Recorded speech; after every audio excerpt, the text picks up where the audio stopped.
രാവിലെ എല്ലാവരും ഉണരുന്നതിന് മുമ്പേ വീട്ടമ്മമാരുടെ ഒരു ദിവസം തുടങ്ങുന്നു.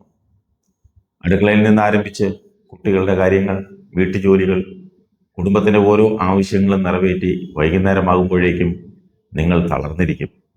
പക്ഷെ ഇത്രയൊക്കെ ചെയ്തിട്ടും ആ കുടുംബത്തിലെ ഒരാൾ പോലും, പ്രത്യേകിച്ച് ഭർത്താവ് പോലും, നിങ്ങൾ നന്നായി ചെയ്തു എന്ന് പറയുന്നില്ല, അല്ലേ?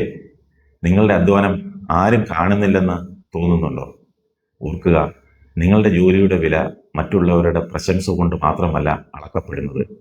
ഒരു കുടുംബം മുന്നോട്ട് പോകാൻ ഏറ്റവും വലിയ അടിത്തറ പലപ്പോഴും ഒരു വീട്ടമ്മയുടെ നിശബ്ദമായ അധ്വാനമാണ്. നിങ്ങൾ ചെയ്യുന്ന ഓരോ ചെറിയ കാര്യവും ആ കുടുംബത്തിൻ്റെ ജീവിതത്തെ സുഗമമാക്കുന്ന വലിയ സംഭാവനയാണ്. ആരും അഭിനന്ദിച്ചില്ലെങ്കിലും നിങ്ങളുടെ പരിശ്രമം വിലയില്ലാത്തതല്ല.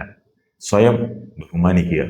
സ്വന്തം ആരോഗ്യത്തിനും സന്തോഷത്തിനും കുറച്ച് സമയം മാറ്റിവെക്കുക. എനിക്കും വിശ്രമം വേണം എന്ന് പറയാൻ മടിക്കരുത്. നിങ്ങളൊരു വീട്ടുജോലിക്കാരി മാത്രമല്ല, ഒരു കുടുംബത്തിൻ്റെ കരുത്താണ്, സ്നേഹത്തിൻ്റെ ഉറവിടമാണ്, ഒരുപാട് ജീവിതങ്ങളെ മുന്നോട്ട് നയിക്കുന്ന ശക്തിയാണ്. അതുകൊണ്ട് മറ്റുള്ളവർ നിങ്ങളുടെ വില തിരിച്ചറിയാൻ കാത്തിരിക്കേണ്ട. ആദ്യം നിങ്ങൾ തന്നെ നിങ്ങളുടെ മൂല്യം തിരിച്ചറിയുക. നിങ്ങളെ നിങ്ങൾ സ്നേഹിക്കുകയും ബഹുമാനിക്കുകയും ചെയ്യുക. നിങ്ങളുടെ നിശബ്ദമായ അധ്വാനത്തിന് വിലയുണ്ട്. നിങ്ങളുടെ ത്യാഗങ്ങൾക്ക് അർത്ഥമുണ്ട്. നിങ്ങൾ ചെയ്യുന്ന നല്ല കാര്യങ്ങൾ ഒരിക്കലും വെറുതെ ആകില്ല.